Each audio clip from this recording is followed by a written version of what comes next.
Bueno, pues en este video vamos a ver cómo se modelan los sistemas mecánicos rotacionales.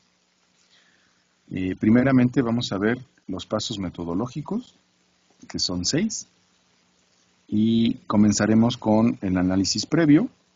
Este paso sirve básicamente para determinar el número de elementos pasivos disipativos que tiene el sistema y con ello darnos una idea muy clara del orden de la ecuación diferencial ordinaria a la que vamos a llegar.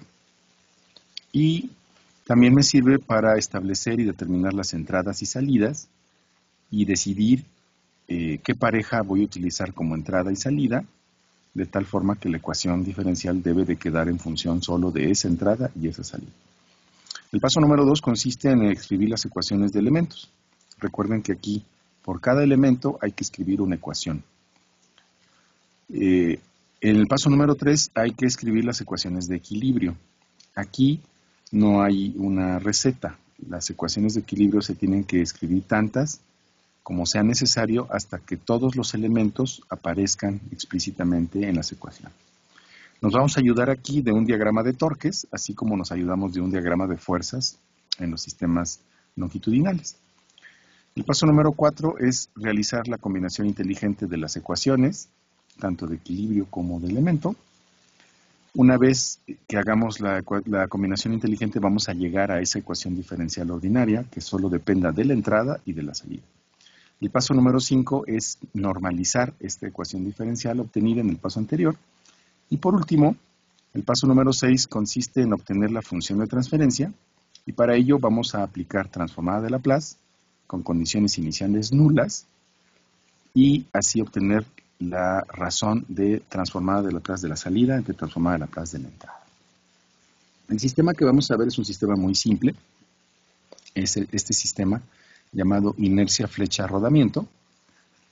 Como pueden ver, está formado por 3 elementos, que es la inercia rotacional, la flecha torsional o resorte torsional y un rodamiento que en este caso va a ser el elemento almacenativo.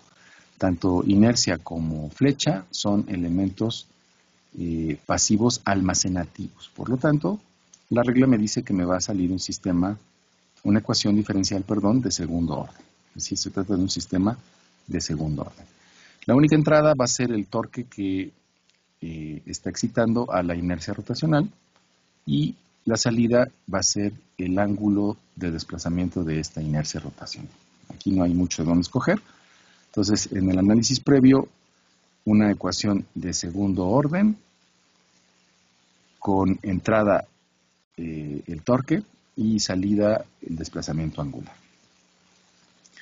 El paso número 2 es escribir las ecuaciones de elemento. Y como pueden ver, pues para cada uno de los elementos escribo su respectiva ecuación. Para el elemento de fricción o el rodamiento, pues queda el coeficiente por la velocidad de desplazamiento. Para el elemento de inercia rotacional, pues queda la inercia rotacional por la aceleración. Y para el resorte torsional o flecha, va a quedar la constante de la flecha por el desplazamiento. En el paso número 3 necesito ayudarme de un diagrama de torques para escribir las ecuaciones de balance y este consiste en dibujar el diagrama del sistema de nuevo, pero con los elementos separados y dibujar las torques de acción y de reacción en cada uno de los elementos. Se recomienda siempre comenzar dibujando el torque de entrada o excitación porque es el único que sabemos cuál es su sentido. Ok, esto ya lo tengo aquí. Aquí tengo el sistema mecánico rotacional. Ya hice el paso 1. Ya definí la entrada y la salida con las que voy a trabajar. Ya escribí las ecuaciones de elemento. Y paso a el paso número 3, que es dibujar el diagrama de torques y a partir de ahí establecer las ecuaciones de equilibrio. Aquí están ya los elementos, los 3 elementos pasivos separados. Y primeramente dibujo el torque de entrada en sentido antihorario. Por lo tanto, voy a dibujar los torques de reacción que van a ser en sentido contrario, en sentido horario. Va a ser el torque de la inercia, el torque del resorte y el torque del rodamiento. También el resorte mismo y el rodamiento van a reaccionar con su respectivo torque en sentido contrario. Y aquí no está dibujado, pero bueno, también reaccionaría a la pared, en ambos casos, en un torque de sentido contrario. Esos equilibrios no me servirían de nada. Y entonces voy a concentrarme en los torques que están actuando sobre la inercia rotacional. Estos sí me sirven para establecer la ecuación de equilibrio. Escribo de un lado de la igualdad todos los torques de reacción que van en el mismo sentido. Aquí están los tres. Y del otro lado de la igualdad pongo el torque de acción en este caso, que va en sentido contrario. Es la única ecuación de equilibrio de este sistema, está muy simple. No necesito más ecuaciones de equilibrio, de hecho no hay más, pero no necesitaría más porque ya aparecieron los tres elementos explícitamente. Me sigo en el paso número 4. Se trata de una combinación inteligente. En este sistema, como está tan simple, pues simplemente sustituyo las tres ecuaciones de elemento en la única ecuación de balance. Entonces 1, 2 y 3 en 4 y voy a llegar a la ecuación número 5. Simplemente los torques en función de teta y sus derivadas. La ecuación número 5, como pueden ver, pues ya me representa la ecuación diferencial ordinaria que andaba buscando, que es de segundo orden. Solo depende de T, el torque de entrada, y teta, que es la salida. Sin embargo, así como está escrita, es difícil compararla contra otros sistemas, por lo tanto, tengo que normalizarla. Fíjense que aquí la máxima derivada, pues este es el término de máxima derivada, aparece multiplicado por J, y normalizar consiste en que aparezca multiplicado por 1. Entonces, para normalizar, pues tengo que multiplicar toda la ecuación 5 por el inverso, que es 1 entre J, multiplico toda la ecuación por ese inverso, y simplifico para llegar a la ecuación número 6.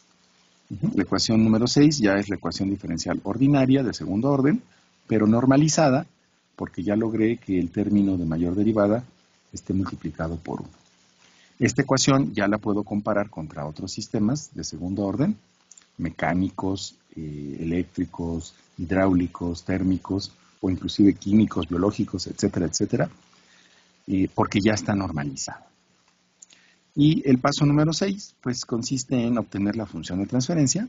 A partir de esta ecuación número 6 normalizada, le voy a aplicar transformada de Laplace y, como pueden ver, entonces le aplico transformada de Laplace a toda la ecuación, término a término. Del primer término, aquí lo voy a dibujar, de este primer término, su transformada de Laplace son estos tres términos. Transformada de Laplace de la segunda derivada de una señal, pues va a ser s cuadrada por la transformada de esa función, menos s multiplicada por la condición inicial y la derivada de la condición inicial. Para el segundo término, voy a tener que es una constante, b sub teta entre j, pues queda b sub teta entre j multiplicada por s teta de s y menos el término de condición inicial. El siguiente término, voy a utilizar otro color, que es este, constante, k sub teta entre j por teta, pues su transformada es esta. Y para el último término, el que está del otro lado de la igualdad, pues su transformada de Laplace, simplemente 1 entre j por t de función del tiempo va a ser 1 entre j, la función, pero ya transformada al dominio de Laplace. Después de ello, veo que la ecuación 8 tiene términos de condición inicial, que elimino porque, por definición, la función de transferencia se define con transformada de Laplace de salida entre entrada, pero con condiciones iniciales nulas. Por lo tanto, elimino estos términos. Llego entonces a la ecuación 9. Me fijo que del lado izquierdo los tres términos tienen teta de s, factorizo el teta de s, y ahora sí, ya puedo yo escribir la función de transferencia o esa razón que estaba buscando, transformada de Laplace de salida entre transformada de Laplace de la entrada, y me queda siempre pues un cociente de dos polinomios. En el caso de esto, 1 entre j, pues lo podemos interpretar o analizar como un polinomio de orden 0, es decir, esto estaría multiplicado por s a la 0 en el numerador, y en el denominador sería un polinomio de grado 2. Entonces, grado 0 arriba y grado 2 abajo. Esta es la función de transferencia de este sistema. Si ustedes analizan y sustituyen j por masa, es exactamente la misma función de transferencia que obtuvimos para el sistema masa-resorte-amortiguador del sistema mecánico traslacional o longitudinal. Y de esa forma se está demostrando por qué es importante que la ecuación esté normalizada, porque nos permite entonces comparar sistemas de diferente naturaleza. Vamos a ver un sistema un poquito más complicado, con dos inercias rotacionales. Entonces vean, ahora se complica porque tengo dos inercias rotacionales, J1 y J2, unidas entre sí por un resorte torsional, una flecha flexible, y J2 a su vez tiene otra flecha unida hacia una pared, y J1 tiene otra flecha donde hay una manivela. Y precisamente el ángulo de esta manivela con respecto a la vertical va a ser la entrada de excitación del sistema. Fíjense cómo ahora no es un torque, es un ángulo el que va a excitar al sistema. Tenemos dos desplazamientos, que es θ1, el de la primera inercia, y θ2, el de la segunda, y el desplazamiento de la manivela como entrada. Y finalmente las dos inercias también tienen fricción viscosa, representada aquí por los coeficientes de fricción, Bθ1 y Bθ2. En el paso número 1 hago el análisis inicial, me doy cuenta que son 5 elementos en este caso, elementos pasivos almacenativos, las dos inercias y los 3 resortes. Por lo tanto, la regla me dice que me va a salir una ecuación diferencial ordinaria de quinto orden o menor. Veamos. Entrada solamente tengo el ángulo θi de desplazamiento, y salidas, por lo pronto aquí están dibujadas dos, que será el desplazamiento angular θ1 de la primera inercia y de la segunda inercia θ2. Podría tener más salidas, por ejemplo, las velocidades de θ1 y de θ2, las aceleraciones 1 y 2 también, y quizás más señales o variables físicas de salida.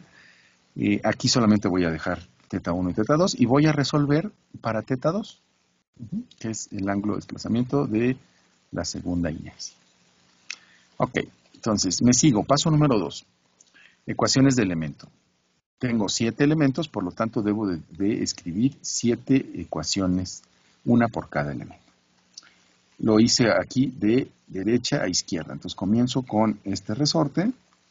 Aquí está, la ecuación 1 es la constante del resorte, k θ sub 3, multiplicada por su desplazamiento, que es θ2. En este caso el resorte está unido a una pared, por lo tanto solo se mueve con θ2, ese es su movimiento. Para la ecuación número 2 es la ecuación del elemento de la segunda inercia rotacional, es el valor de su inercia por la aceleración de θ2, segunda derivada de θ2. La tercera ecuación sale de la fricción viscosa, Bθ2, que multiplica a la velocidad con la que se mueve, que es θ2. La cuarta ecuación sale de este cuarto elemento, que es el resorte o la flecha que está entre las dos inercias. Será el valor de esa constante del resorte o de la flecha multiplicada por su desplazamiento. En este caso, θ1 menos θ2, porque vean, pues el resorte está entre dos desplazamientos diferentes. Por lo tanto, su desplazamiento relativo pues va a ser θ1 menos θ2, la diferencia. 1 menos 2 porque, como veo, la excitación viene del lado izquierdo y primero se va a mover la inercia 1 y después se va a mover la inercia 2. Por eso es 1 menos 2. La quinta ecuación sale de la inercia número 1. Aquí está, J1 por su aceleración en 1. La ecuación 6 es de la otra fricción, Bθ1 multiplicada por la velocidad. Y por último, la séptima ecuación será del resorte que se encuentra de este lado, que es la constante del resorte, por su desplazamiento. Como podemos ver, este resorte también tiene un desplazamiento relativo que será teta i menos teta 1.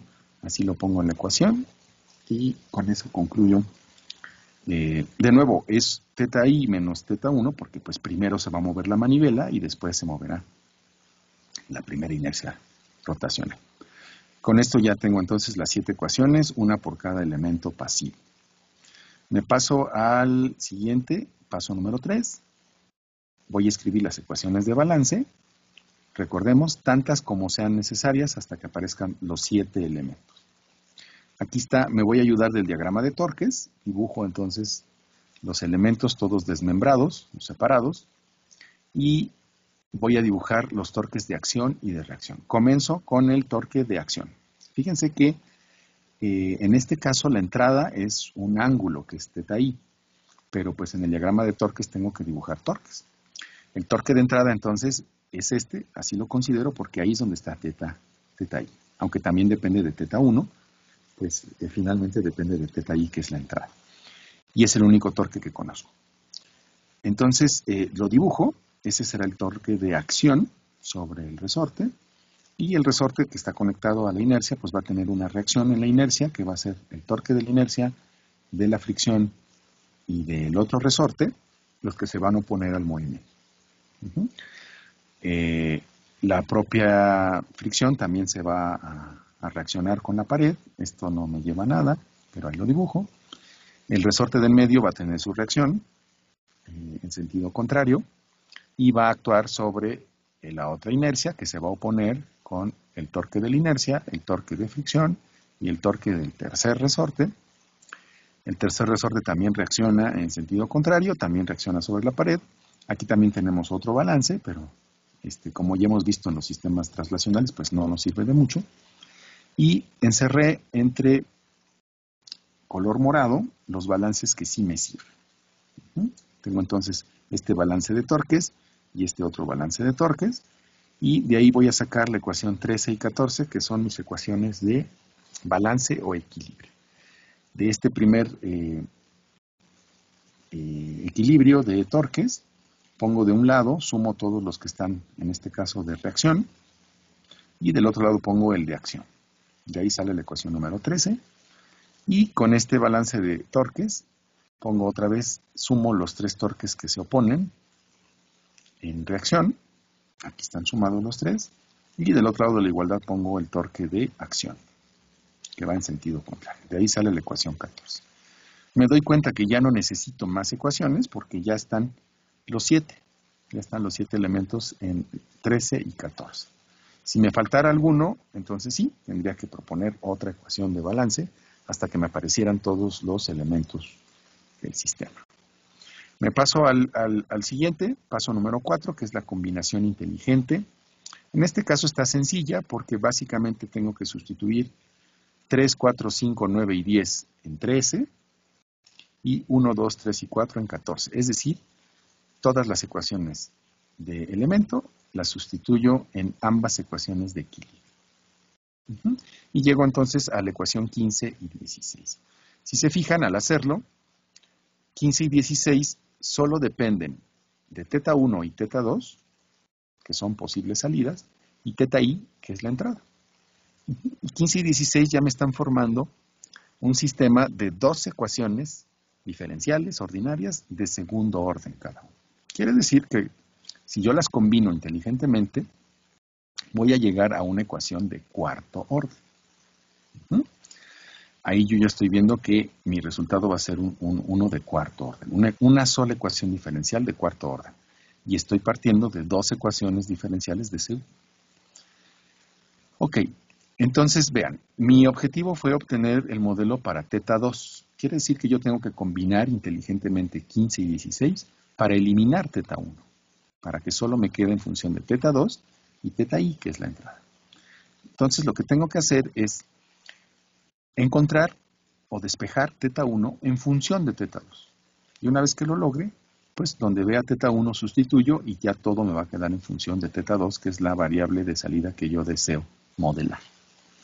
Me fijo que en la ecuación 16 puedo despejar teta 1 porque aparece ahí solita. Y lo hago. De la ecuación 16 despejo teta 1 y todo lo que esté del lado derecho va a estar en función de teta 2. Hago un primer despeje, simplifico algebraicamente el despeje, me doy cuenta que aparece teta 2, su primera derivada y su segunda derivada. No importa, lo estoy logrando, ese despeje, y entonces ya puedo irme a la ecuación 15 y veo que ahí me va a pedir teta 1, ahí ya puedo sustituir en este término y ya todo va a quedar en función de teta 2. Pero también del lado izquierdo me está pidiendo la primera derivada de teta 1 y la segunda derivada. Por lo tanto, como ya la tengo despejada, pues esa ecuación 17 la vuelvo a derivar para obtener primera derivada de teta 1, todo en función de teta 2, la ecuación 18, y la ecuación 18 la vuelvo a derivar para obtener segunda derivada de teta 1, y todo va a estar en función de teta 2. Entonces, fíjense, una vez que ya tengo 17, 18 y 19, que son teta 1, primera derivada de teta 1 y segunda derivada de teta 1, pues ya puedo sustituir en la ecuación 15 para que todo me quede en función de teta 2. Eso lo hago, sustituyo 17, 18 y 19 en 15 y entonces voy a llegar, lo único malo es que ya creció la ecuación un poquito, pues vean que sí, crece bastante. La ecuación 20 es esta, simplemente ya todo, una vez sustituyendo las tres ecuaciones anteriores en 15, voy a llegar a esta 20 y lo primero que salta a la vista es que la ecuación 20 ya toda, del lado izquierdo, todo depende de teta 2. Vemos aquí teta 2, vemos aquí su primera derivada, vemos aquí su segunda derivada, vemos aquí la tercera derivada y vemos por acá la cuarta derivada de teta 2. Pero todos los términos dependen de teta 2 y del lado derecho tenemos el único término que depende de teta i, que es la entrada. Entonces ya, casi llego al resultado. Lo que hago en la ecuación 21 pues es factorizar. Se repiten algunos términos de segunda derivada, de primera derivada, para tenerlo de una forma más compacta. Y entonces ya tengo aquí, se suele escribir pues el término de mayor derivada, luego el de, en este caso de cuarta, luego el de tercera, luego el de segunda, luego el de primera derivada y luego la variable sin derivar. Y ya tengo entonces mi ecuación diferencial ordinaria de cuarto orden, pero no está normalizada. El término de mayor derivada pues no es unitario. Me doy cuenta que está multiplicada por J1, J2 entre K teta 2. Por lo tanto, en el paso número 5, para normalizarla, pues simplemente toda la ecuación 21, tanto por la izquierda como la derecha, la multiplico por el inverso del coeficiente para que se vuelva unitario. Aquí está, unitario. Y aplico esto sobre todos los términos de la ecuación 21, llegando a esta ecuación 22. Aquí están todos los términos. Ahora sí, la ecuación 22 se puede notar que en todos los términos, excepto el de mayor derivada, tiene como denominador J1 entre J2, resultado de esta multiplicación. Ahora sí está normalizada y esta ecuación yo podría compararla contra cualquier otro sistema de cuarto orden, sin importar su naturaleza. Por último, en el paso número 6, pues le saco transformada de Laplace a la 22, elimino los términos de condiciones iniciales, factorizo, del lado izquierdo todo me va a quedar en función de teta 2s, la factorizo y hago la división. Todo esto es lo que me queda de la transformación, que estaba multiplicando a teta 2s, y insisto, eliminando los términos de condición inicial. Obviamente, como tengo una cuarta derivada, me va a aparecer un s a la cuarta, y entonces en el denominador me va a quedar un polinomio de cuarto grado, mientras que en el numerador, como parto de aquí, pues solamente va a ser la constante multiplicada por teta i s, y me va a quedar un polinomio también, pero lo puedo analizar o visualizar como si fuera de s a la 0, es decir, un polinomio de grado 0. Y entonces ya logro yo transformada de Laplace de la salida entre transformada de Laplace de la entrada. Y esta es mi función de transferencia. Como pueden ver, una ecuación diferencial de orden n se va a traducir en una función de transferencia cuyo denominador sea de grado n. El orden se transforma en un polinomio de grado n. Siempre es así. Y el ejercicio que les recomendaría que hicieran es obtener igual la misma metodología para llegar a la ecuación diferencial normalizada y a la función de transferencia, pero para el otro teta, para teta 1. Y ustedes me preguntarán, bueno, pero acá me decía el análisis previo que me iba a salir una de quinto orden o menor. Bueno, no estamos rompiendo la regla, porque la regla me decía que podía salir menor. Efectivamente, salió de cuarto orden. La regla no se ha roto. Simplemente en este sistema mecánico me dio un orden menor. Otros ejercicios que les recomiendo que hagan son, vienen en el libro de Rodríguez, ahorita se los muestro. Son estos dos modelos. Este primero pues tiene dos inercias rotacionales unidas con un resorte torsional y hay que resolver para teta 1 y teta 2. Aquí ya está resuelta. Aquí en el libro no llegan hasta la función de transferencia, pero sí está escrita la ecuación diferencial ordinaria normalizada. Está resuelta para teta 1, para teta 2 y también para la aceleración 1, alfa 1, y aceleración 2, alfa 2. El otro sistema es muy interesante porque es un embrague de un automóvil. De este lado está el torque de entrada que viene del motor. J1 está modelando la inercia rotacional del motor y J2 está modelando la inercia rotacional de las llantas. Obviamente el clutch está unido a través de un resorte torsional con constante K sub teta y tiene una inercia rotacional, pero es tan pequeñita que no se considera, está despreciada, pero sí tiene su propio movimiento, teta A, y tiene la fricción viscosa, pues que es lo que hace la función del clutch, ¿sí? La pasta del clutch está modelada aquí con B sub teta. Está resuelto también el ejercicio para ambos, para teta 1 y para teta 2. Entonces, estos son los ejercicios que les recomiendo que hagan. Ahí viene la solución para que practiquen lo que acabamos de ver en este video. Bueno, pues esto sería todo. Nos vemos la próxima. Cuídense mucho.